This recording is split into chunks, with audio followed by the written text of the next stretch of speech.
안녕하세요. 책 읽기 좋은 날입니다. 오늘 소개할 책은 인생은 늙어가는 것이 아니라 익어가는 것이다. 100년을 살아보니. 지은이는 김영서, 발행은 댄스토리입니다.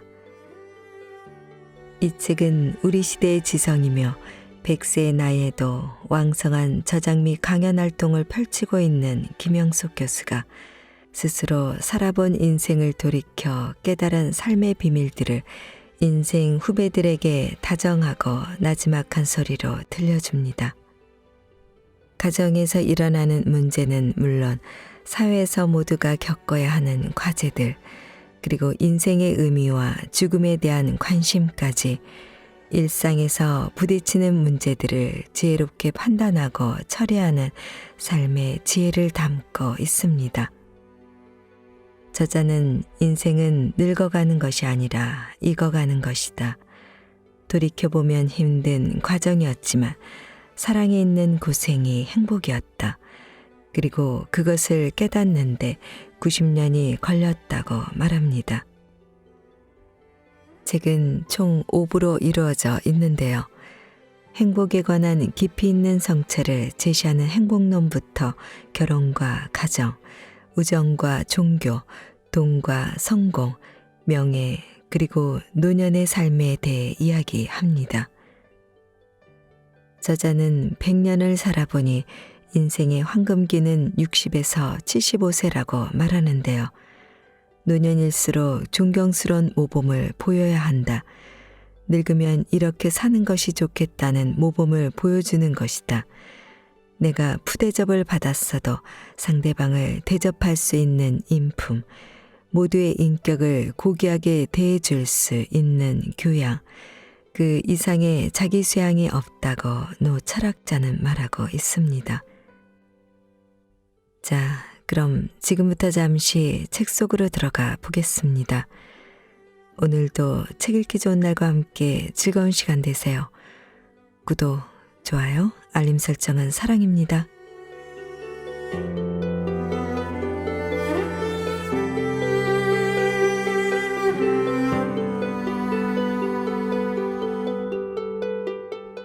인생의 황금기는 60에서 75세. 노년기는 언제부터 시작되는가? 보통 65세부터라고 말한다. 그러나 나와 내 가까운 친구들은 그런 생각을 버린 지 오래다. 사람은 성장하는 동안은 늙지 않는다. 노력하는 사람들은 75세까지는 정신적으로 인간적 성장이 가능하다. 신체가 쇠약해지면 늙는다고 생각하는 사람들이 있다. 그 생각은 동물적이거나 생리적 관점이다. 신체적인 성장은 여자가 22세까지이고 남자는 24세까지라고 한다. 그 후부터는 서서히 하강하는 것이 신체적 과정이다. 그러다가 40대가 되면 성인병이 나타나기 시작하고 누구나 늙는다고 생각한다. 그러나 정신적 성장과 인간적 성숙은 그런 한계가 없다. 노력만 한다면 75세까지는 성장이 가능하다고 생각한다. 나는 후배 교수들이 회갑이 되었다고 말하면 저 친구는 철도 들기 전에 회갑부터 맞이하네 라고 생각한다. 나도 60이 되기 전에는 모든 면에서 미숙했다는 사실을 인정하고 있다. 내 선배 교수인 정석혜 선생이 한 번은 나에게 김 선생은 지금 연세가 어떻게 되더라고 물었다. 내가 70대 중반입니다 라고 했더니 좋은 나이로구먼 하면서 부러워했다. 그래서 나는 오래전부터 인생의 황금기는 60에서 75세 사이라고 믿고 있다. 내가 1961년에 처음 미국에 갔을 때 가장 부러웠던 것은 인생은 60부터라는 말이었다. 백인 교수들은 모두가 그렇게 믿고 있었다. 사람은 성장하는 동안은 늙지 않는다. 지금 내가 노년기는 언제부터인가 라고 물어보는 것은 성장이 끝나기 시작하는 때를 더듬어 보자는 뜻이다. 만일 성장이 정지되는 75세를 기준으로 삼는다면 늙기 시작하는 것은 75세부터라고 보아 좋을 것 같다. 그러다가 80세가 되면 노년기에 접어들게 된다. 그 나이가 되면 옛날로 돌아갈 수 없는 나의 인생이 정착되거나 평가의 대상이 된다. 내 주변에서도 그렇다. 중고등학교 때 동창이나 대학 친구들을 만난다. 그 나이쯤이 되면 모두가 살아온 과거의 결과를 보여준다. 성공한 사람도 있고 실패한 사람도 있다. 존경스러운 모습으로 나타나기도 하고 부끄러운 모습을 보여주는 이도 있다. 행복과 불행의 차이도 드러난다. 때로는 밖에 나갔다가 동료나 후배 교수들을 만난다. 이제는 돌이킬 수 없을 정도로 자신들의 인생을 마감하고 있다는 쓸쓸함을 보여준다. 그런 점들을 고려하면서 우리들 각자의 노년기는 어떠할까 반성해 본다면 80쯤의 나이가 평가의 기준이 되면 좋을 것 같다. 흔히 말하는 대로 나는 과연 성공했는가? 지금도 행복하다고 스스로 인정할 수 있는가? 그래도 존경스러운 삶을 이어왔는가 같은 질문을 해볼 수 있을 것이다. 글을 쓰고 있는 나는 97세를 맞고 있다. 그러니까 80고개를 가고도 17년이 지난 셈이다. 때로는 나 자신에게 물어보곤 한다. 내 인생의 후회는 없었던가? 다시 인생을 시작한다면 언제쯤부터 잃어버린 삶의 결함을 채워갈 수 있을까? 사랑하는 사람들에게 어떤 삶의 의미를 남겨주었던가? 내 나름대로 정리해보고 싶어지기도 한다.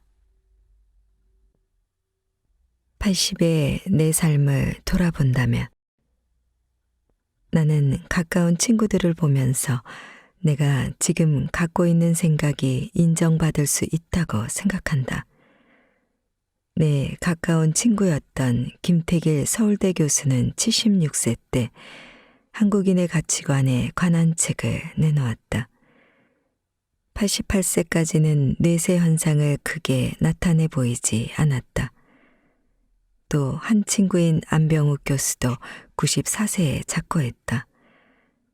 병중에 있던 4, 5년을 제외한다고 해도 89세까지는 일을 계속한 셈이다. 성결교의 좋은 지도자였던 정진경 목사는 88세까지 정상적으로 일하다가 다음날 스케줄을 짜놓고 잠든 것이 영면으로 이어졌다. 김수환 주기경은 병으로 불편은 했으나 87세까지 영향력을 보여준 셈이다. 나는 약간 예외인지 모르겠다. 65세가 되면서 연세대를 정년으로 떠났다. 후배들에게 나도 대학을 졸업했으니까 내일부터 졸업생답게 사회에 나가 일을 시작해야겠다고 농담 섞어 말했다. 그리고 만 31년간 또 일을 했다. 교육계에서 40년, 사회 교육에 동참하고 31년을 보냈다. 71년 동안을 일한 셈이다. 앞으로 몇 해나 더 지금 생활이 연장될지 모르겠다. 매일 원고도 써야 하고 일주간에 한두 번쯤은 강연에도 나가고 있다.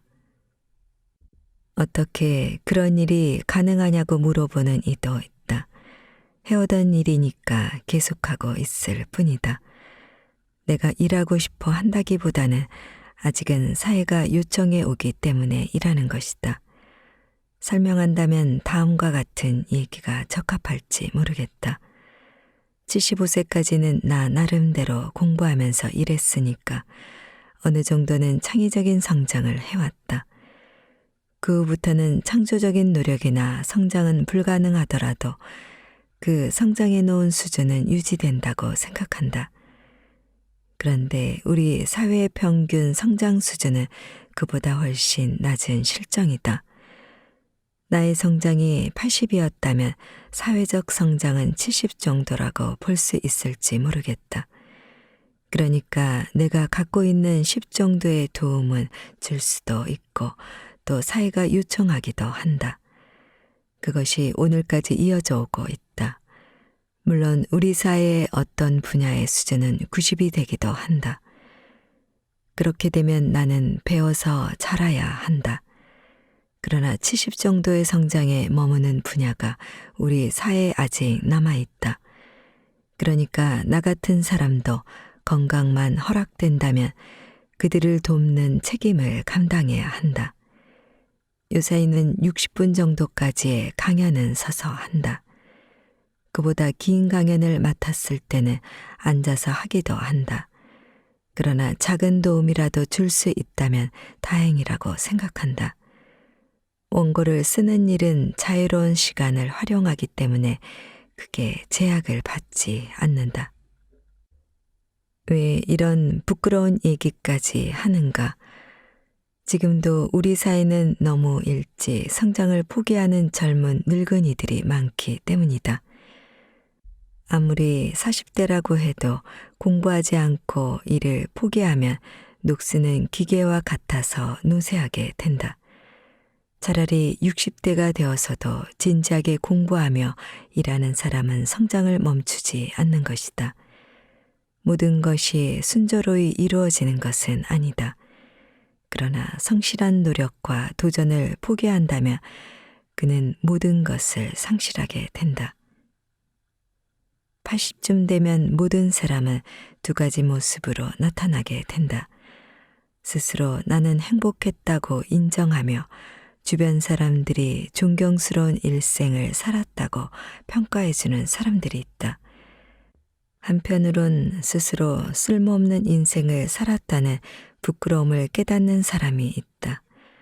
사회로부터도 버림을 받았다는 자책감을 느끼는 사람도 있다. 나 자신도 과거를 돌이켜보면서 뒤늦게 발견한 인생의 교훈이 있다. 인생에서 50에서 80까지는 단절되지 않는 한 기간으로 보아야 한다는 생각이다. 50부터는 80이 되었을 때 나는 적어도 이러한 삶의 조각품을 완성해야 한다는 준비와 계획과 신념과 꾸준한 용기를 갖고 제2의 마라톤을 달리는 각오로 재출발해야 한다는 교훈이다.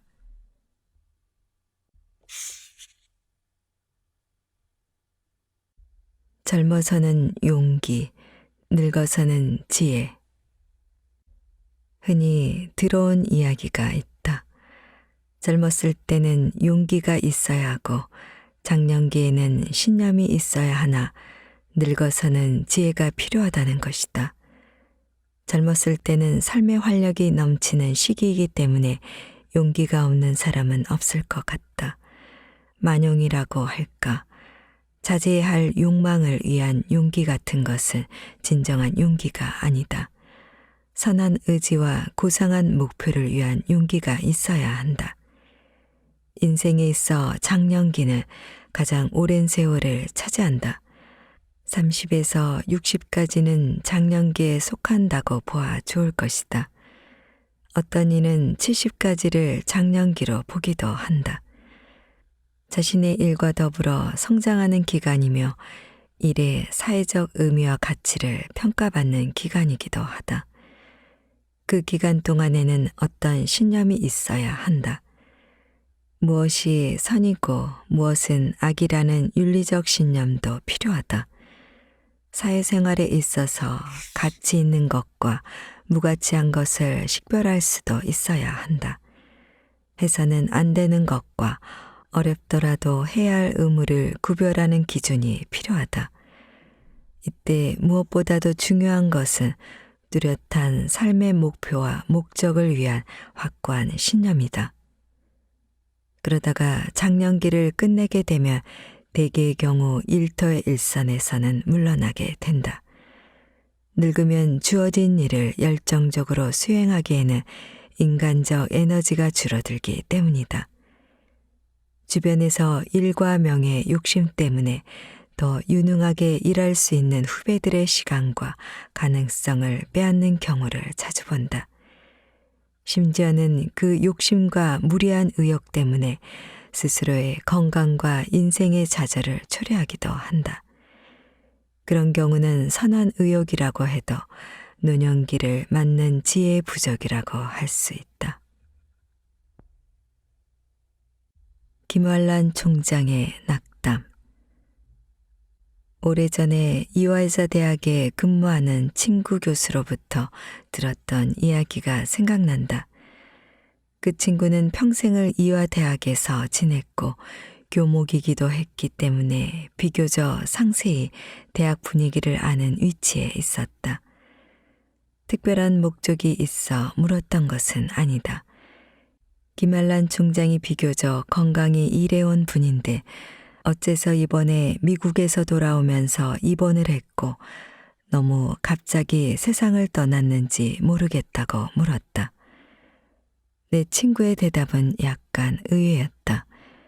김 총장이 이화대학의 100주년인가 하는 큰 행사를 앞두고 재정적 확보를 위해 미국으로 떠났던 모양이다. 미국 감리교에서 김 총장만큼 많은 친구들을 둔 이가 없었다. 또 수많은 졸업생들이 미국에 거주하고 있었다. 그들의 재정적 협조를 기대하고 떠났는데 그 뜻이 여의치 못했다. 환경도 많이 바뀌고 옛날에 비해 졸업생들의 호응도 좋지 못했다. 예상했던 것보다 작은 성과가 힘들었던 모양이다. 노쇠한 몸을 이끌고 애태우다가 좌절감에 빠진 것이다. 그 정도가 너무 심했다. 대학에 대한 애정이 컸기 때문에 실망과 좌절감도 증폭되었던 것이다. 그것이 신병으로까지 번지면서 더 머물 수도 없고 돌아올 용기도 잃고 있었던 모양이다. 그 사실을 알게 된 대학 측에서 거의 강요하다시피 해 모셔왔다는 얘기였다. 내가 봉직하고 있던 연세대학에서도 비슷한 사례가 있었다. 최연배 선생의 한글 사랑은 각별한 것이었다. 그래서 정년으로 대학을 떠난 뒤에도 한글학회 일을 몸소 맡아 고생했다. 당신의 기대와 희망이 너무 컸던 셈이다. 그 일을 감당하기에는 지나치게 높은 연세이기도 했다. 좀 더 일할 수 있는 나이에 세상을 떠났다. 최 선생을 가까이 모시고 있던 분 중 허웅 교수가 후회스러운 해고를 한 일이 있었다. 일의 일선에서는 물러나게 하고 자기네들이 지시를 받아 일했으면 좋았을 뻔했다는 후회였다. 사실 한글학회 회관 건립과 중요한 일들은 최 선생의 후배들이 결실을 거두었던 것이다. 늙어가는 것이 아니라 익어가는 것. 인간은 늙어가는 것이 아니고 성숙되어가는 과정이라고 보는 관념이 보편화되고 있다. 늙는다는 것은 꽃이 피었다가 열매를 맺고 그 열매가 익어가는 것 같은 과정이다. 그 기간에 가장 중요한 것은 지혜이다. 지혜를 갖춘 노년기와 지혜를 갖추지 못한 흔히 말하는 어리석은 노년기의 차이는 너무나 뚜렷하다. 그런 지혜의 한 가지로 힘들여서 해야 할 일은 후배에게 물려주고 우리는 그 뒤에서 선배다운 지혜를 갖고 도와주자는 것이다. 성숙된 사회에 가면 원로라는 말을 자주 듣는다. 원로가 있는 사회와 없는 사회는 다르다. 지혜로운 조부모나 부모가 있는 가정과 없는 가정이 다른 것과 비슷하다. 지혜로운 노년기의 부모는 직접 자신이 하던 일을 서서히 아들, 딸들에게 물려주고 배후에서 질문도 받고 도움을 준다. 사회일도 그렇게 되어야 한다. 그때 노년기 지도자들이 갖추어야 할 정신적 자산이 넓은 의미의 지혜인 것이다. 지혜로운 사람은 죽을 때까지 그 직책이나 지위를 가지려 하지 않는다. 노마의 교황은 옛날부터 종신직이었던 것 같다. 그러나 교회를 사랑하고 위하는 교황은 자신의 건강과 맡은 책임의 한계를 느끼면 생전에 그 자리를 내놓는 절차를 택한다. 그것이 사회를 위한 책임자의 지혜인 것이다. 최근에 우리는 영국 왕실의 경우를 자주 언급한다. 엘리자베스 2세 여왕의 제2기간이 너무 길어 왕세자가 왕위에 올라보지 못하고 생애를 끝내면 어떻게 하는가 하는 여론들이다. 우리는 그 내막을 모른다. 대개는 후임자를 더 유능한 일꾼으로 육성하고 일하게 하는 것이 일반사에서는 정상적인 과정이다. 계속 배우고 공부한 덕분. 그렇다면 노년기에 필요한 지혜란 어떤 것인가? 가장 중요한 것은 책을 읽거나 공부를 해서 지식을 넓혀가는 일이다. 70대에 갖고 있던 지식을 접거나 축소하지 말고 필요한 지식을 유지하거나 넓혀가는 일이다. 아는 것이 뒤지게 되면 후배나 동료들 사이에서 처지게 된다. 그리고 지식을 넓혀가는 노력은 어려운 일이 아니다. 책을 읽는 즐거움을 더해갈 수도 있고 기회가 주어지는 대로 강의나 강연회에 참석하는 일도 필요하다. 후배들과 자리를 같이 하면서 지식을 나누어 주기도 하고 받아들이는 것도 즐거운 일이다. 안 하다 보면 내 지식이 축소되기 쉬우나 여유 있게 노력하는 자세만 갖추면 지적인 후퇴는 방지할 수가 있다. 나 같은 사람은 강연이나 이야기를 하는 일을 오래전부터 계속 해왔다. 옛날에는 선배 교수들을 따라다녔다. 강연을 하기보다 배우는 일이 더 많았다. 여러 해가 지나면서는 동료 교수들과 함께 다녔다. 그때가 가장 즐거웠다. 배우기도 하고 지식을 나누어 주기도 했다. 정년 이후에는 후배 교수에게서 많이 배우곤 했다. 그런데 최근에는 제자였던 교수들과 같이 가는 때가 많다. 그래도 밀려나지 않고 동행하는 것은 나의 덕분이다. 한 살이라도 더 많은 사람이 세상을 더 넓게 보고 모든 문제를 역사적으로 길게 보면서 평가하게 되기 때문이다. 연세대학과의 관계도 그렇다. 내가 연세대에서 처음 강의를 시작한 것은 1953년이었다. 시간 강사로 시작했다. 31년 후에 정년 퇴임하고는 특수대학원이나 대학관계기관 및 행사에서 강의나 강연을 했다. 금년 봄에도 고위과정과 의과대학 교수들을 위한 강의에 참여했다. 그렇게 보면 63년간을 계속한 셈이다. 자랑스럽기보다는 고마운 일이고 고맙기보다는 감사한 부담이기도 하다. 물론 건강이 유지되었고 여건이 채워진 때문이기도 하다. 그러나 내 노력이 없었다면 불가능한 일이다. 내 노력은 다른 것이 아니다. 계속 배우고 공부한 덕택이다. 지식에 대한 관심과 사회에 대한 문제의식을 갖고 있었기 때문이라고 생각한다. 32세부터 97세까지 한 대학과 크고 작은 인연을 가졌다는 것을 감사히 생각한다. 이렇게 사는 게 좋겠다는 모범. 노년기의 지혜는 가능만 하다면 늙으면 이렇게 사는 것이 좋겠다는 모범을 보여주는 책임이다. 나이 든 사람들은 젊은이들에 대한 불만이 적지 않다. 버릇이 없다든지 예절을 모른다는 말을 한다. 그러나 다시 생각해보면 젊은이들의 잘못보다는 우리가 그들에게 선한 모범을 보여주지 못한 때문이다. 한 가지 예를 들어보면서 이야기를 마무리하기로 하자. 내 선배 교수가 중한 병으로 입원을 했다. 그 병세가 심했기 때문에 이런저런 과거를 회상해 보게 되었나 보다. 이번 병을 치유할 수 있다면 좀 더 값 있는 인생을 살고 싶다는 자기 반성 비슷한 생각을 정리해 보았던 것이다. 나를 만났을 때 하는 얘기였다. 만일 내가 건강을 회복하지 못하고 세상을 떠난다면 남는 가족 가운데 제일 마음의 부담이 되는 사람은 어린 딸들이다. 늦게 나이차가 많은 부인과 결혼했기 때문에 두 딸은 아직 어린 편이었다. 그 딸애들이 갈 곳이 없고 탐탁한 직업이 없어 서비스 직업 중에서 식당이나 옛날에 다방 같은 데 취직을 했다고 상상해 본 것이다.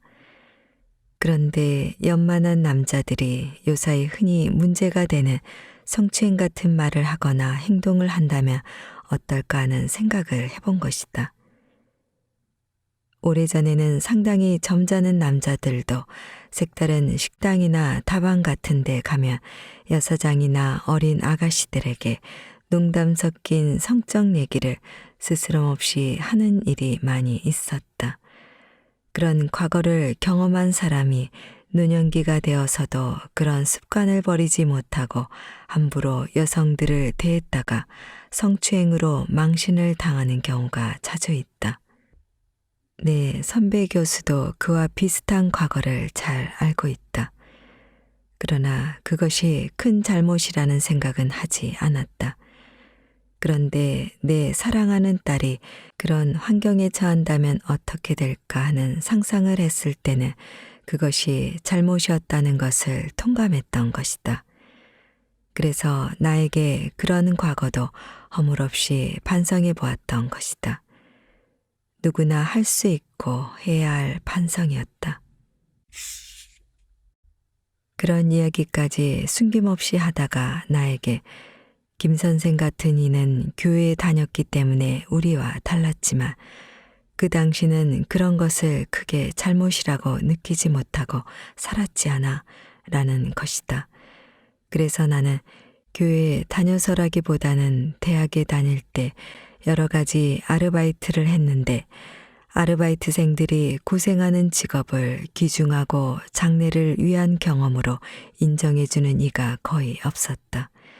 그런데 아르바이트생인 나에게 정중하게 다른 직장인과 마찬가지로 대해주고 내 인품과 인격을 자신의 아들같이 대해주는 사람을 보았을 때는 정말 존경스러웠다.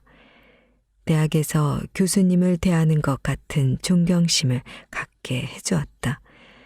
그래서 이 다음에 나도 어른이 되면 어떤 직업도 소중하고 성실하게 열심히 일하는 사람에게는 내가 대접을 받았듯이 존경하면서 살아보자. 세상에 천한 직업이 없다는 것을 서로 인정하고 어떤 직업에 종사하든지 인간적 대우와 인격적 평가를 주고받는 사회가 되어야겠다는 교훈을 얻었다고 얘기한 일이 있었다. 내가 푸대접을 받았어도 상대방을 대접할 수 있는 인품, 모두의 인격을 고귀하게 대해줄 수 있는 교양, 그 이상의 자기 수양은 없을 것 같다.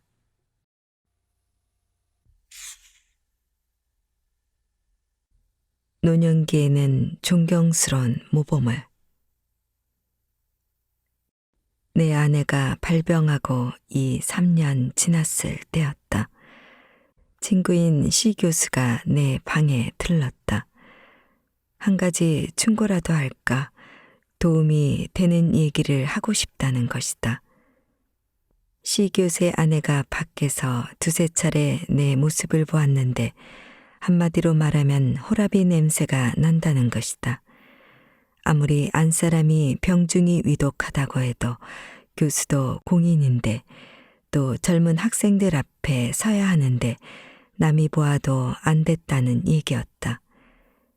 내 친구는 같은 남성이니까 느끼지 못했지만 여성들의 눈으로 보았을 때는 내 모습이 너무 초라해 보였던 모양이다. 나는 친구에게 고맙다고 인사를 하면서 부인에게도 충고에 따르겠다는 얘기를 해달라고 말했다. 그러고 보니까 혼자 된 선배나 친구들을 보았을 때 나도 비슷한 느낌을 받곤 했다. 신과대학 교수였던 유 교수도 상배한 후에는 눈에 띌 정도로 추체해 보였다. 내 아내는 좀 채 회복될 가능성이 희박했기 때문에 내 모습이 더욱 초라해 보였을 것이다. 제자들 앞에 섰을 때는 물론이지만 강연에 초청을 받았을 때는 더욱 내 책임이 중했을 것이다. 그래서 제일 먼저 관심을 갖게 된 것이 옷차림이었다. 될 수 있는 대로 깨끗하게 비교적 밝고 젊어 보이는 모습을 따르기로 했다. 그것이 계기가 되었을까? 옷에 대한 안목은 좀 높아진 셈이다. 아내가 보아주지 못하게 되면서 예전에 무관심했던 때와는 달리 신사다운 면모를 갖추려고 노력했다. 지금은 그 점에 있어서는 자랑거리는 못 되지만 합격 점수는 얻은 셈이다. 내 친구들과 비교해 보면 내가 앞선 것 같은 인상을 받고 있다. 요사이는 밖으로 나갔다가 후배 교수들을 만나면 옷을 좀 잘 입고 다니면 어떻겠냐고 얘기해준다. 늙은 것도 서러운데 외모까지 초라해지면 어떻게 하는가 싶은 동정심을 가져도 본다. 십몇 년을 그렇게 살다 보니까 이제는 옷차림이나 모든 면에서 60대 신사로 보이자는 욕심을 내보기도 한다. 누구를 위해서라고 물으면 나 자신보다도 보는 사람들을 위해서이다. 오래간만에 만나는 외손녀들이 우리 할아버지가 아빠보다 더 멋지다라고 말한다. 그러면 나는 본래부터 할아버지가 멋쟁이였단다라고 말해 웃곤 한다. 여성들의 아름다움은 사회를 아름답게 만든다. 늙은이들의 젊은 옷차림은 사회를 더욱 젊고 활기차게 만들어준다. 옷을 잘 입는 신사축에는 끼지 못해도 인품을 떨어뜨리는 옷차림은 하지 않아야 한다. 표정은 밝게, 얼굴엔 미소를. 또 한 번의 얘기가 있었다. 내가 상배하고 1년이 좀 지났을 때였다. 중고등학교 동창 셋을 만났다. 모교에 갔다가 자리를 함께한 것이다. 한 친구가 형석형을 오래간만에 만났는데 우리 고향 정치가 풍기는 식당으로 가 점심이나 같이 하자고 제안했다. 송치에 있는 평양 면옥까지 갔다. 평양식 상차림 그대로였다. 옛날 이야기를 나누다가 김 이사장과 둘이 차에 남게 되었다. 그 친구가 사실은 김영이 상배하고 혼자 되었고 20여 년이나 뒷바라지에 고생했을 것 같기도 해서 위로를 겸한 점심을 같이 했는데 오늘 대하고 보니까 호라비가 되었다는 흔적은 없는데 김영의 특징은 잔잔한 미소이고 얘기할 때는 웃음을 잃지 않곤 했는데 오늘 보니까 옛날 그대로야 보기 좋아라는 것이었다. 나는 친구들이 보여준 우정에 감사하면서도 내가 힘들고 어렵다고 해서 다른 사람들에게 감사와 즐거움을 주지 못한다면 좋지 못하다는 생각을 갖고 지낸 것이 어느 정도는 인정을 받은 것 같아 마음이 편했다. 내 후배인 황강은 목사가 있었다. 심장병으로 오래 견디기 힘들 것이라는 진단을 받고 있을 때였다. 교회 일도 중단하고 부인은 물론 자신도 여생이 얼마 남지 않았다는 사실을 인정하고 있을 때였다. 한 친구가 나에게 시간이 있으면 황 목사가 세상을 떠나기 전에 한번 가보라는 공고를 했다. 여러 가지를 고려하면서 병중에 있는 황 목사를 찾아 만났다. 나를 본 황 목사가 김창걸 장로가 한번 들르라고 얘기했나 보다. 내 건강은 아직 괜찮아. 의사보다야 내가 내 병에 대해서 더 잘 알지. 김 교수도 사모님 병 수발을 해보아서 잘 알지 않아. 좀 쉬다가 회복이 되면 또 교회 일을 도와야지. 내 건강에 대해서는 걱정하지 마세요. 라면서 반겨주었다. 그러나 그 목소리로 보아 건강이 좋은 편은 아니었다. 긴 시간 부담을 줄 수 없어 인사를 끝내고 나섰는데 한 달쯤 후에 우리 평양냉면이나 같이 하러 가십시다 라는 것이었다. 내가 김 장로에게 내가 보기에는 힘들어 보였는데 자기는 그렇게 생각지 않는 모양이라고 했더니 우리 목사는 자기가 오래 견디지 못할 것을 알고 있으면서도 누구에게나 걱정을 끼치지 않으려고 노력한다면서 사모님은 다 알고 있다고 말했다. 황 목사는 내가 다녀온 지 2주일 후에 위동의 요양시설로 갔고 또 2주간이 지난 후에 세상을 떠났다. 남을 기쁘게 해주는 것이 목사의 책임인 듯이 지냈다는 얘기들이었다. 그런 친구들을 보면서 지냈기 때문에 그랬을지 모른다. 나도 항상 미소와 온화한 모습을 잃지 않기 위해 스스로를 반성해 보곤 한다. 요사이는 웃음 운동을 하는 이들이 있다. 억지로라도 웃으면 그 웃음이 즐거움으로 변하고 성격도 명랑해진다고 말한다. 내가 고맙게 기억하는 거 한 가지가 있다. 연세대학에서 정년퇴임식이 있을 때였다. 송별사를 하는 안세희 총장이 김영석 선생이 우리 곁을 떠나게 되면 그 언제 어디서나 보여주시던 잔잔한 미소를 다시 못 볼 것 같아 서운하다고 말했다. 나도 감사히 받아들였다. 그 고맙게 여겨주는 모습을 오래 간직하고 싶은 마음을 다짐해 본다. 그런 것이 노년기의 모습이었으면 좋겠다. 내가 먼저 고맙습니다. 여러 해 전 일이다. 서울의 남산 순환도로에서 택시를 기다리고 있었다. 잠시 뒤에 미국의 젊은 대학생 같은 남녀가 올라왔다. 그들도 택시를 타려는 참이었다. 빈 택시가 오다가 내 앞을 지나 그 미국 대학생들 앞에서 정차했다. 나는 할 수 없이 다음 차를 기다려야 했다. 그런데 그 남학생이 나에게 택시를 기다리셨지요? 라고 물었다. 그렇다고 했더니 그 2 학생은 기사에게 우리보다 저분이 먼저 기다렸다면서 양보해 줬다. 내가 다가갔더니 남학생이 택시 문을 열어주면서 먼저 타라는 것이다. 내가 탄 후에 문을 닫아주었다. 나는 고맙다고 인사를 했고 택시는 떠났다.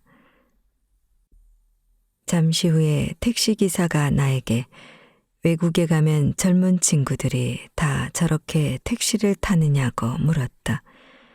나는 그 사람들은 무조건 순서대로 타니까 먼저 온 사람을 보면서 자기가 타는 일은 없다고 설명했다. 그 기사도 15년 동안 운전을 했는데 오늘과 같이 어른 대접을 하는 것은 처음이라고 말했다. 그 당시만 해도 경쟁적으로 택시를 빼앗다시피 하면서 타던 때였다. 그날 나는 좀 색다른 생각을 해보았다. 우리는 흔히 젊은이들이 버릇이 없다고 말한다. 예절을 가르쳐 주어야 한다고도 주장한다. 최근에는 인성교육이 필요하다고 누구나 걱정한다. 그러나 문제는 거기에 있는 것이 아니다. 우리 어른들이 모범을 보여주지 못했던 것이다. 우리 청소년들만 나무랄 필요가 없다. 우리 젊은이들은 보고 배운 것이 없었던 것이다. 젊은이들을 탓하기 전에 우리 자신부터 달라져야 하는 것이다. 그 일이 있은 다음부터는 나는 버스나 택시를 타고 내릴 때는 반드시 기사들에게 인사를 한다. 고맙습니다 라든가 수고하십니다. 좋은 하루 보내세요 라는 간단한 인사다. 그 기사들이 불친절하다든가 불만스럽다고 불평하기 전에 나부터 친절해지고 고마운 마음을 보여주겠다는 생각이다. 사실 교통부 장관 때문에 기쁘다거나 즐거움을 얻는 경우는 없다. 그러나 나같이 대중교통을 이용하는 사람들에게는 기사분들 덕분에 편하고 즐거움을 나누는 일은 얼마든지 가능하다. 생각해보면 우리가 그분들에게 감사의 뜻을 갖고 대해주지 못하는 것이 잘못이었던 것이다. 사회생활의 여러 분야에서 좀 더 나이 든 사람들이 후배들에게 보여주어야 할 모범은 얼마든지 있다. 그것이 바로 우리 자신을 위한 책임이기도 한 것이다.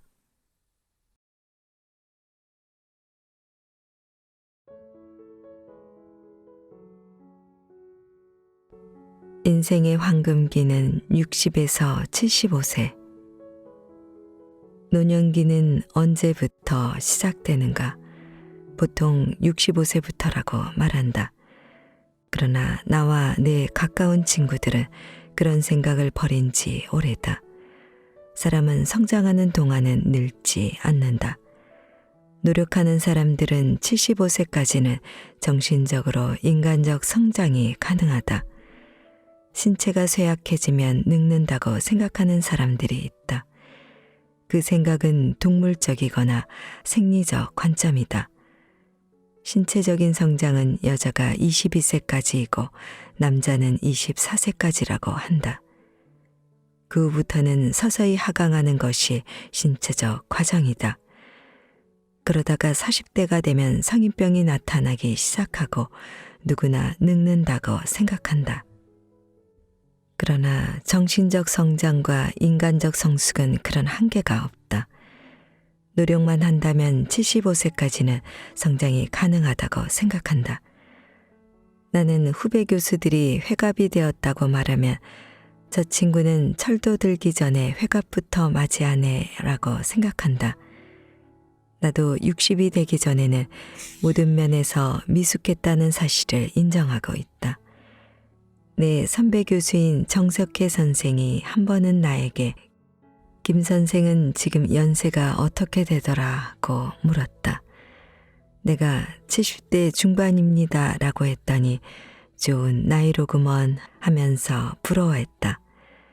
그래서 나는 오래전부터 인생의 황금기는 60에서 75세 사이라고 믿고 있다. 내가 1961년에 처음 미국에 갔을 때 가장 부러웠던 것은 인생은 60부터라는 말이었다. 백인 교수들은 모두가 그렇게 믿고 있었다. 사람은 성장하는 동안은 늙지 않는다. 지금 내가 노년기는 언제부터인가 라고 물어보는 것은 성장이 끝나기 시작하는 때를 더듬어 보자는 뜻이다. 만일 성장이 정지되는 75세를 기준으로 삼는다면 늙기 시작하는 것은 75세부터라고 보아 좋을 것 같다. 그러다가 80세가 되면 노년기에 접어들게 된다.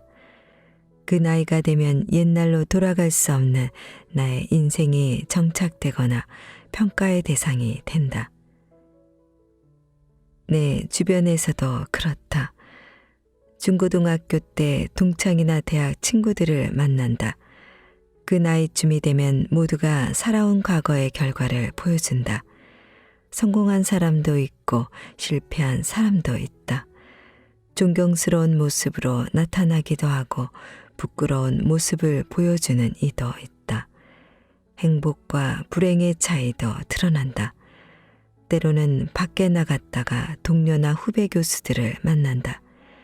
이제는 돌이킬 수 없을 정도로 자신들의 인생을 마감하고 있다는 쓸쓸함을 보여준다.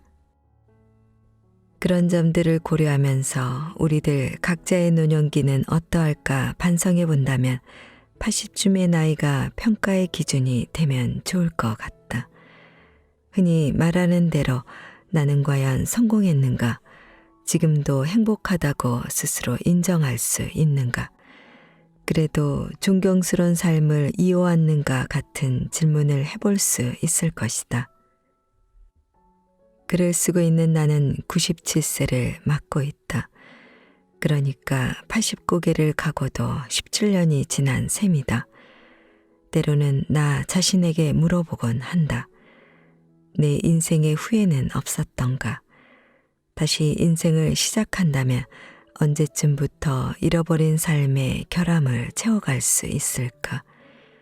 사랑하는 사람들에게 어떤 삶의 의미를 남겨주었던가?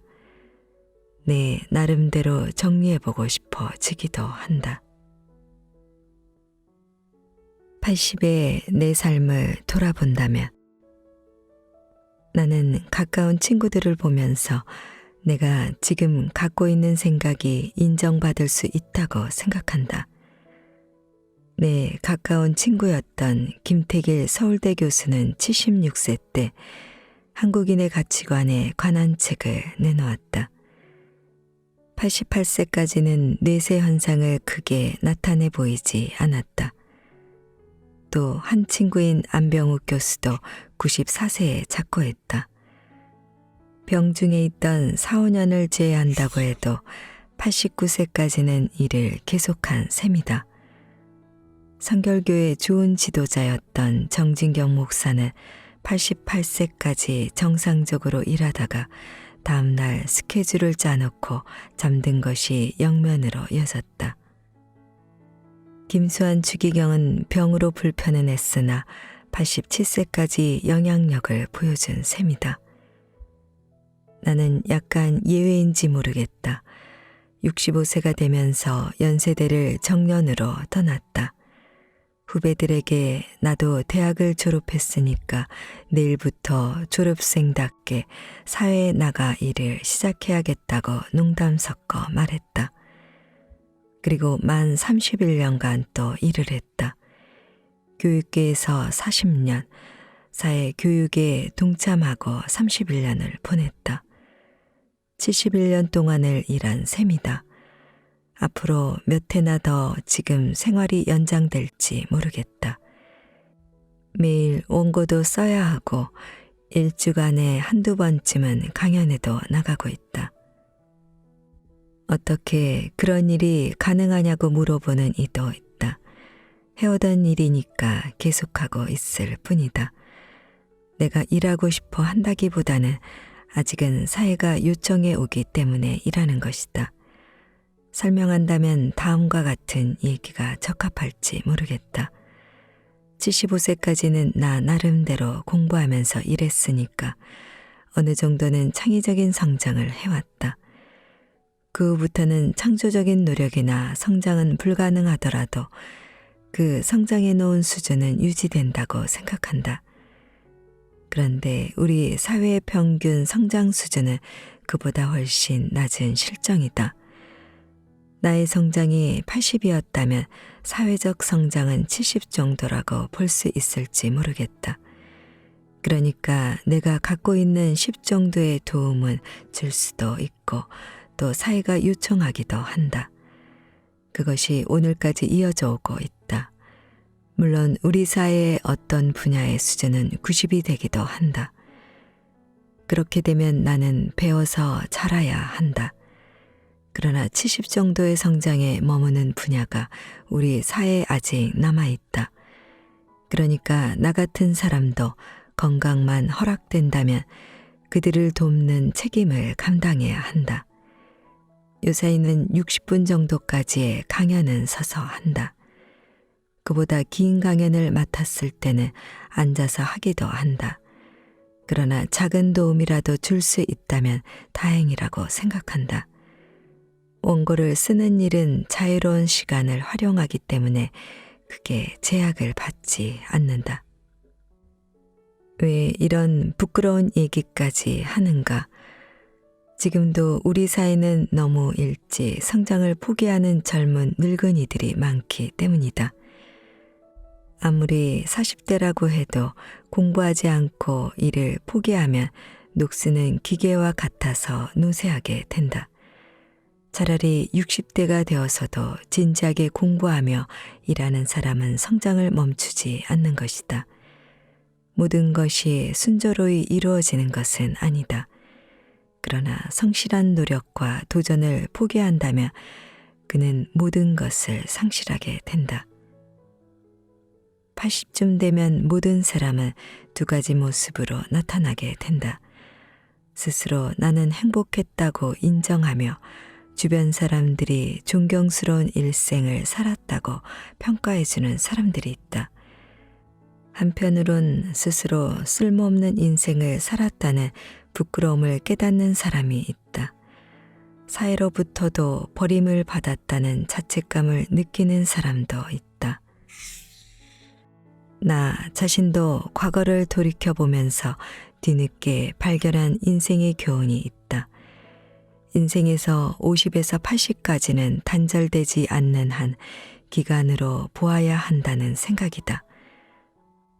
50부터는 80이 되었을 때 나는 적어도 이러한 삶의 조각품을 완성해야 한다는 준비와 계획과 신념과 꾸준한 용기를 갖고 제2의 마라톤을 달리는 각오로 재출발해야 한다는 교훈이다.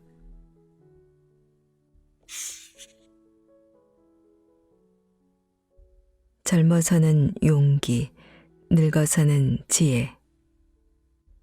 흔히 들어온 이야기가 있다. 젊었을 때는 용기가 있어야 하고 장년기에는 신념이 있어야 하나 늙어서는 지혜가 필요하다는 것이다. 젊었을 때는 삶의 활력이 넘치는 시기이기 때문에 용기가 없는 사람은 없을 것 같다. 만용이라고 할까? 자제해야 할 욕망을 위한 용기 같은 것은 진정한 용기가 아니다. 선한 의지와 고상한 목표를 위한 용기가 있어야 한다. 인생에 있어 장년기는 가장 오랜 세월을 차지한다. 30에서 60까지는 장년기에 속한다고 보아 좋을 것이다. 어떤 이는 70까지를 장년기로 보기도 한다. 자신의 일과 더불어 성장하는 기간이며 일의 사회적 의미와 가치를 평가받는 기간이기도 하다. 그 기간 동안에는 어떤 신념이 있어야 한다. 무엇이 선이고 무엇은 악이라는 윤리적 신념도 필요하다. 사회생활에 있어서 가치 있는 것과 무가치한 것을 식별할 수도 있어야 한다. 해서는 안 되는 것과 어렵더라도 해야 할 의무를 구별하는 기준이 필요하다. 이때 무엇보다도 중요한 것은 뚜렷한 삶의 목표와 목적을 위한 확고한 신념이다. 그러다가 장년기를 끝내게 되면 대개의 경우 일터일선에서는 물러나게 된다. 늙으면 주어진 일을 열정적으로 수행하기에는 인간적 에너지가 줄어들기 때문이다. 주변에서 일과 명예 욕심 때문에 더 유능하게 일할 수 있는 후배들의 시간과 가능성을 빼앗는 경우를 자주 본다.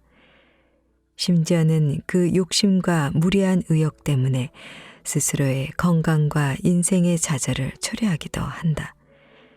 그런 경우는 선한 의욕이라고 해도 노년기를 맞는 지혜의 부족이라고 할 수 있다. 김활란 총장의 낙담.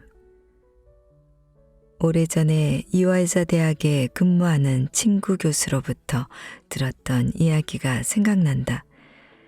그 친구는 평생을 이화대학에서 지냈고 교목이기도 했기 때문에 비교적 상세히 대학 분위기를 아는 위치에 있었다. 특별한 목적이 있어 물었던 것은 아니다. 김활란 총장이 비교적 건강히 일해온 분인데 어째서 이번에 미국에서 돌아오면서 입원을 했고 너무 갑자기 세상을 떠났는지 모르겠다고 물었다. 내 친구의 대답은 약간 의외였다. 김 총장이 이화대학의 100주년인가 하는 큰 행사를 앞두고 재정적 확보를 위해 미국으로 떠났던 모양이다.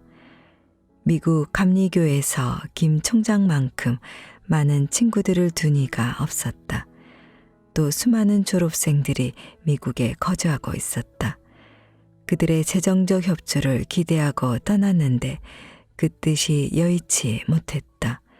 환경도 많이 바뀌고 옛날에 비해 졸업생들의 호응도 좋지 못했다. 예상했던 것보다 작은 성과가 힘들었던 모양이다. 노쇠한 몸을 이끌고 애태우다가 좌절감에 빠진 것이다. 그 정도가 너무 심했다. 대학에 대한 애정이 컸기 때문에 실망과 좌절감도 증폭되었던 것이다. 그것이 신병으로까지 번지면서 더 머물 수도 없고 돌아올 용기도 잃고 있었던 모양이다. 그 사실을 알게 된 대학 측에서 거의 강요하다시피 해 모셔왔다는 얘기였다.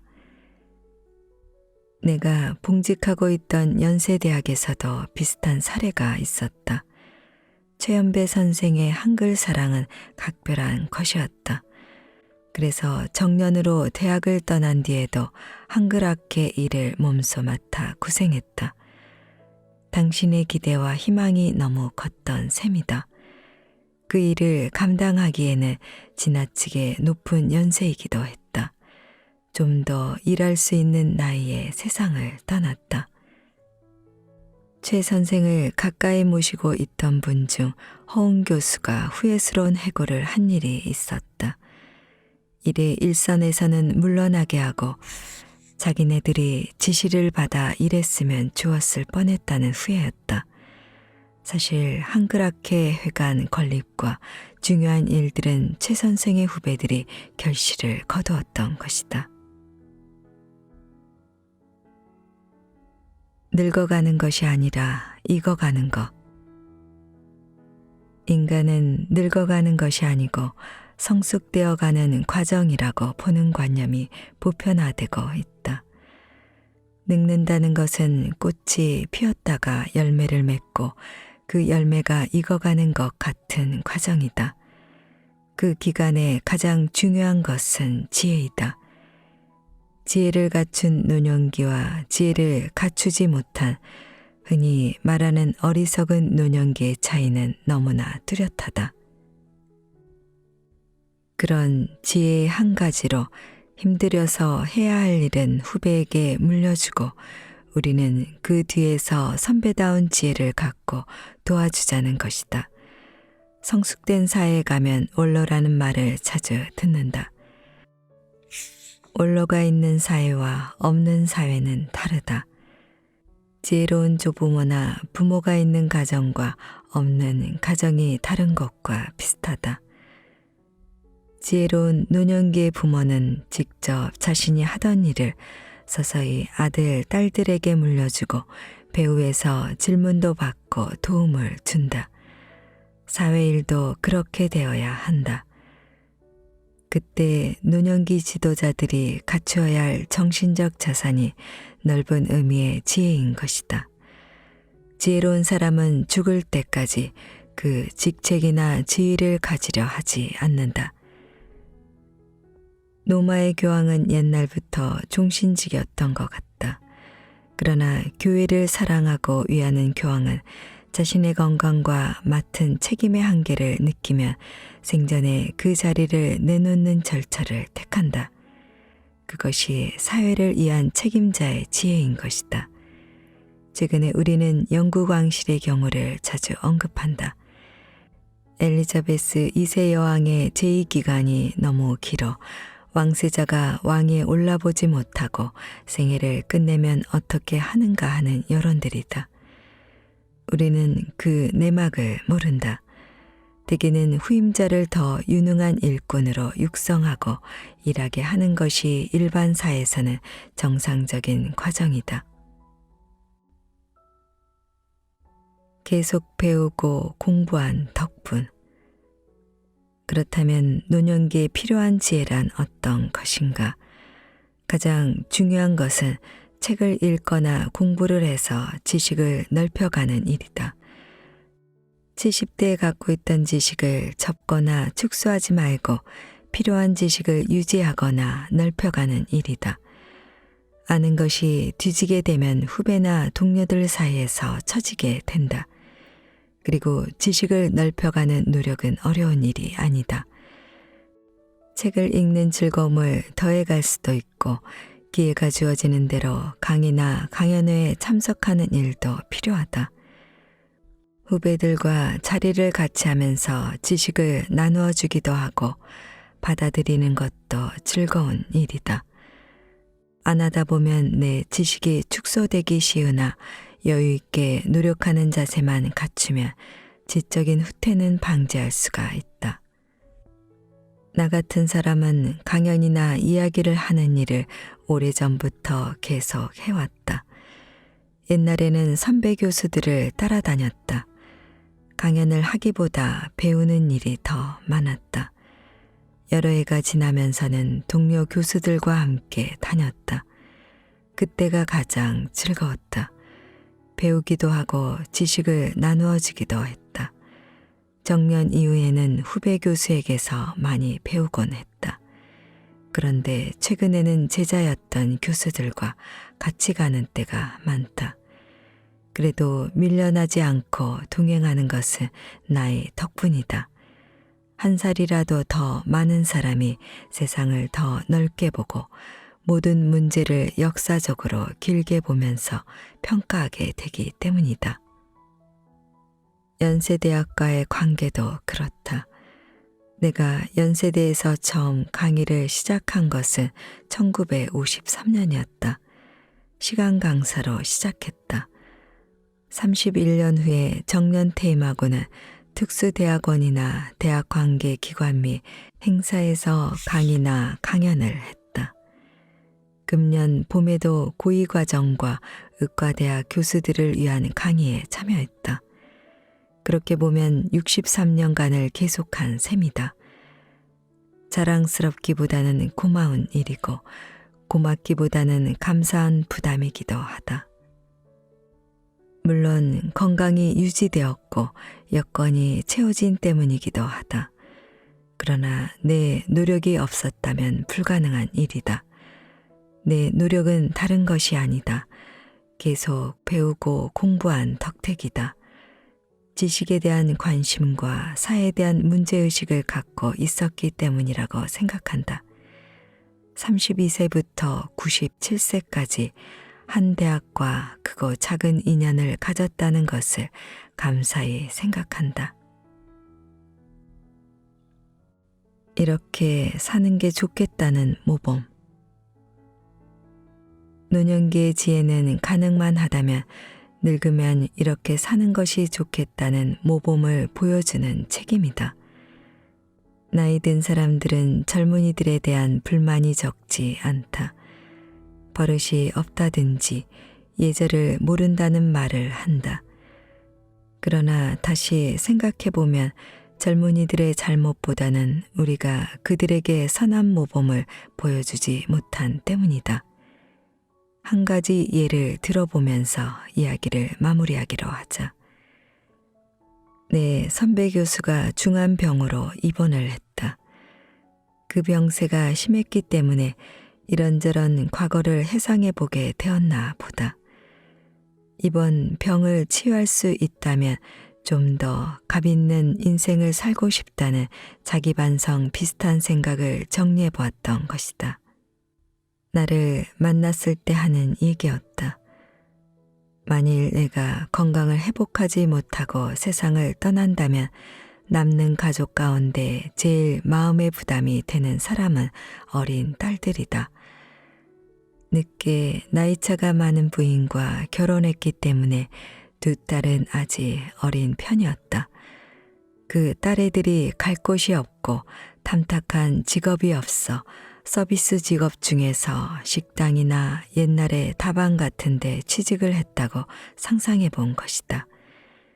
그런데 연만한 남자들이 요사이 흔히 문제가 되는 성추행 같은 말을 하거나 행동을 한다면 어떨까 하는 생각을 해본 것이다. 오래전에는 상당히 점잖은 남자들도 색다른 식당이나 다방 같은 데 가면 여사장이나 어린 아가씨들에게 농담 섞인 성적 얘기를 스스럼 없이 하는 일이 많이 있었다. 그런 과거를 경험한 사람이 노년기가 되어서도 그런 습관을 버리지 못하고 함부로 여성들을 대했다가 성추행으로 망신을 당하는 경우가 자주 있다.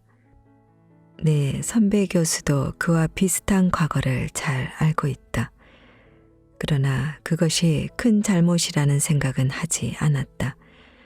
그런데 내 사랑하는 딸이 그런 환경에 처한다면 어떻게 될까 하는 상상을 했을 때는 그것이 잘못이었다는 것을 통감했던 것이다.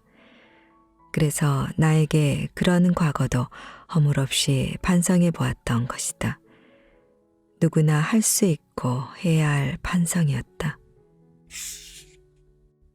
그런 이야기까지 숨김없이 하다가 나에게 김 선생 같은 이는 교회에 다녔기 때문에 우리와 달랐지만 그 당시는 그런 것을 크게 잘못이라고 느끼지 못하고 살았지 않아 라는 것이다.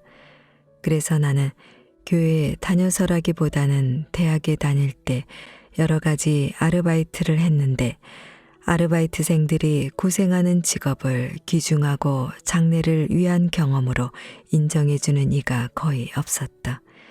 그런데 아르바이트생인 나에게 정중하게 다른 직장인과 마찬가지로 대해주고 내 인품과 인격을 자신의 아들같이 대해주는 사람을 보았을 때는 정말 존경스러웠다.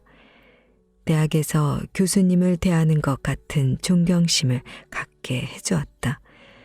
그래서 이 다음에 나도 어른이 되면 어떤 직업도 소중하고 성실하게 열심히 일하는 사람에게는 내가 대접을 받았듯이 존경하면서 살아보자.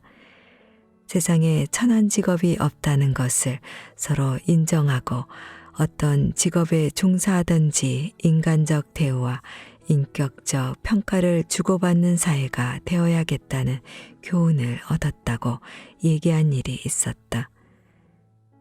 내가 푸대접을 받았어도 상대방을 대접할 수 있는 인품, 모두의 인격을 고귀하게 대해줄 수 있는 교양, 그 이상의 자기 수양은 없을 것 같다.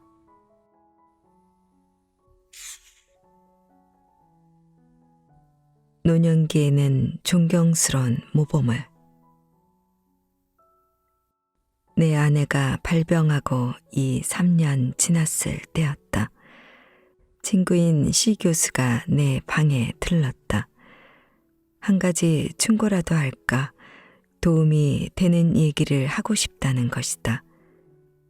C 교수의 아내가 밖에서 두세 차례 내 모습을 보았는데 한마디로 말하면 호라비 냄새가 난다는 것이다. 아무리 안사람이 병중이 위독하다고 해도 교수도 공인인데 또 젊은 학생들 앞에 서야 하는데 남이 보아도 안 됐다는 얘기였다. 내 친구는 같은 남성이니까 느끼지 못했지만 여성들의 눈으로 보았을 때는 내 모습이 너무 초라해 보였던 모양이다. 나는 친구에게 고맙다고 인사를 하면서 부인에게도 충고에 따르겠다는 얘기를 해달라고 말했다. 그러고 보니까 혼자 된 선배나 친구들을 보았을 때 나도 비슷한 느낌을 받곤 했다. 신과대학 교수였던 유 교수도 상배한 후에는 눈에 띌 정도로 초췌해 보였다. 내 아내는 좀 채 회복될 가능성이 희박했기 때문에 내 모습이 더욱 초라해 보였을 것이다. 제자들 앞에 섰을 때는 물론이지만 강연에 초청을 받았을 때는 더욱 내 책임이 중했을 것이다. 그래서 제일 먼저 관심을 갖게 된 것이 옷차림이었다. 될 수 있는 대로 깨끗하게 비교적 밝고 젊어 보이는 모습을 따르기로 했다. 그것이 계기가 되었을까? 옷에 대한 안목은 좀 높아진 셈이다. 아내가 보아주지 못하게 되면서 예전에 무관심했던 때와는 달리 신사다운 면모를 갖추려고 노력했다. 지금은 그 점에 있어서는 자랑거리는 못 되지만 합격 점수는 얻은 셈이다. 내 친구들과 비교해 보면 내가 앞선 것 같은 인상을 받고 있다. 요사이는 밖으로 나갔다가 후배 교수들을 만나면 옷을 좀 잘 입고 다니면 어떻겠냐고 얘기해 준다. 늙은 것도 서러운데 외모까지 초라해지면 어떻게 하는가 싶은 동정심을 가져도 본다.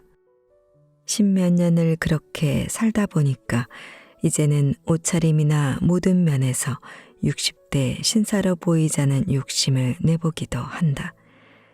누구를 위해서라고 물으면 나 자신보다도 보는 사람들을 위해서이다. 오래간만에 만나는 외손녀들이 우리 할아버지가 아빠보다 더 멋지다라고 말한다. 그러면 나는 본래부터 할아버지가 멋쟁이였단다라고 말해 웃곤 한다. 여성들의 아름다움은 사회를 아름답게 만든다. 늙은이들의 젊은 옷차림은 사회를 더욱 젊고 활기차게 만들어준다. 옷을 잘 입는 신사축에는 끼지 못해도 인품을 떨어뜨리는 옷차림은 하지 않아야 한다. 표정은 밝게 얼굴엔 미소를. 또 한 번의 얘기가 있었다. 내가 상배하고 1년이 좀 지났을 때였다. 중고등학교 동창 셋을 만났다. 모교에 갔다가 자리를 함께한 것이다. 한 친구가 형석형을 오래간만에 만났는데 우리 고향 정치가 풍기는 식당으로 가 점심이나 같이 하자고 제안했다. 송치에 있는 평양 면옥까지 갔다. 평양식 상차림 그대로였다. 옛날 이야기를 나누다가 김 이사장과 둘이 차에 남게 되었다. 그 친구가 사실은 김영이 상배하고 혼자 되었고 20여 년이나 뒷바라지에 고생했을 것 같기도 해서 위로를 겸한 점심을 같이 했는데 오늘 대하고 보니까 호라비가 되었다는 흔적은 없는데 김영의 특징은 잔잔한 미소이고 얘기할 때는 웃음을 잃지 않곤 했는데 오늘 보니까 옛날 그대로야 보기 좋아 라는 것이었다. 나는 친구들이 보여준 우정에 감사하면서도 내가 힘들고 어렵다고 해서 다른 사람들에게 감사와 즐거움을 주지 못한다면 좋지 못하다는 생각을 갖고 지낸 것이 어느 정도는 인정을 받은 것 같아 마음이 편했다. 내 후배인 황강은 목사가 있었다. 심장병으로 오래 견디기 힘들 것이라는 진단을 받고 있을 때였다. 교회 일도 중단하고 부인은 물론 자신도 여생이 얼마 남지 않았다는 사실을 인정하고 있을 때였다. 한 친구가 나에게 시간이 있으면 황 목사가 세상을 떠나기 전에 한번 가보라는 공고를 했다. 여러 가지를 고려하면서 병중에 있는 황 목사를 찾아 만났다. 나를 본 황 목사가 김창걸 장로가 한번 들르라고 얘기했나 보다. 내 건강은 아직 괜찮아. 의사보다야 내가 내 병에 대해서 더 잘 알지.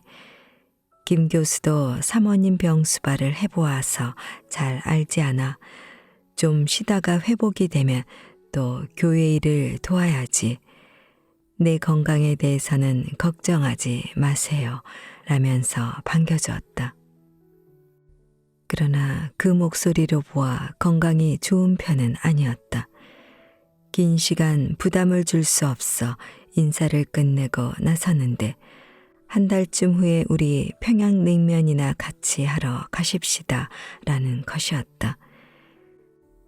내가 김 장로에게 내가 보기에는 힘들어 보였는데 자기는 그렇게 생각지 않는 모양이라고 했더니 우리 목사는 자기가 오래 견디지 못할 것을 알고 있으면서도 누구에게나 걱정을 끼치지 않으려고 노력한다면서 사모님은 다 알고 있다고 말했다.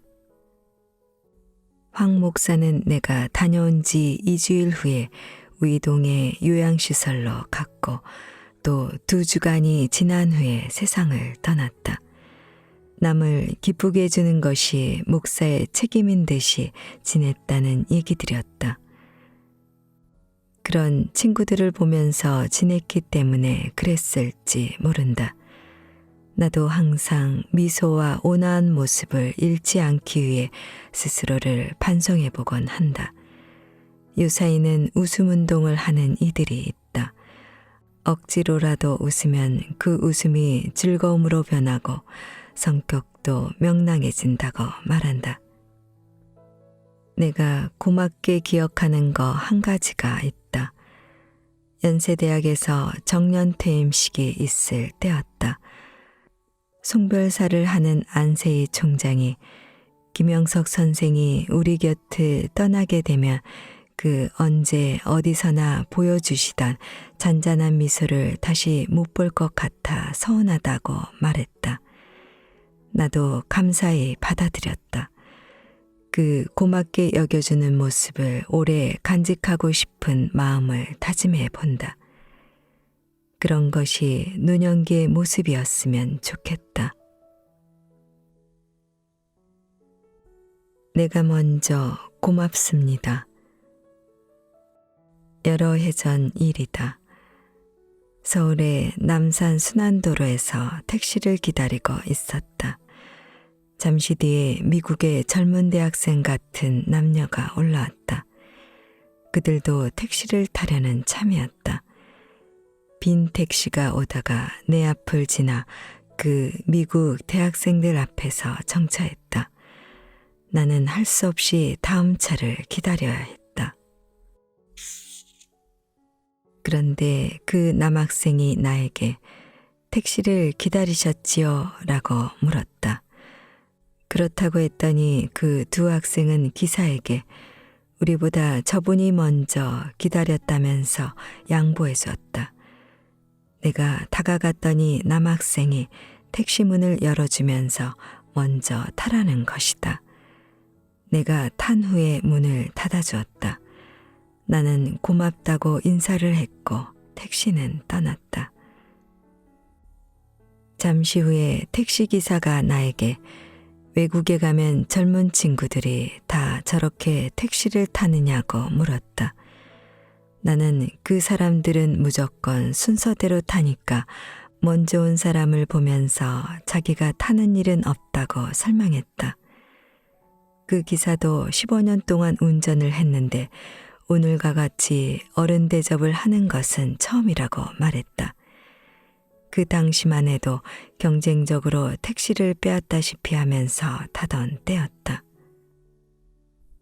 그날 나는 좀 색다른 생각을 해보았다. 우리는 흔히 젊은이들이 버릇이 없다고 말한다. 예절을 가르쳐 주어야 한다고도 주장한다. 최근에는 인성교육이 필요하다고 누구나 걱정한다. 그러나 문제는 거기에 있는 것이 아니다. 우리 어른들이 모범을 보여주지 못했던 것이다. 우리 청소년들만 나무랄 필요가 없다.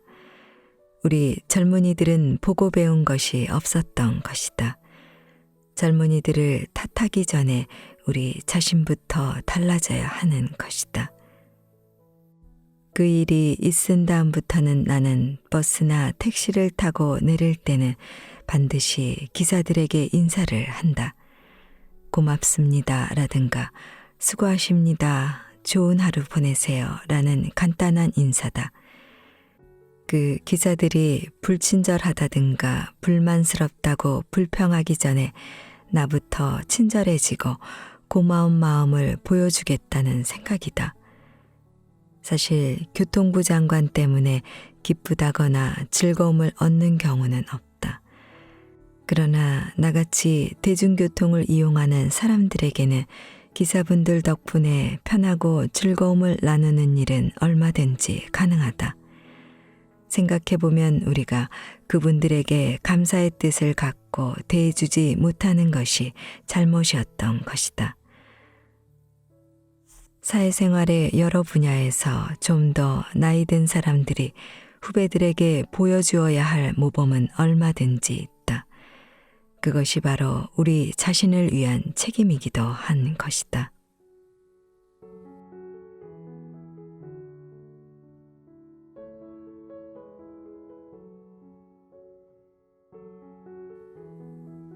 책 읽기 좋은 날 오늘은 100년을 살아보니를 보내드렸습니다. 감사합니다.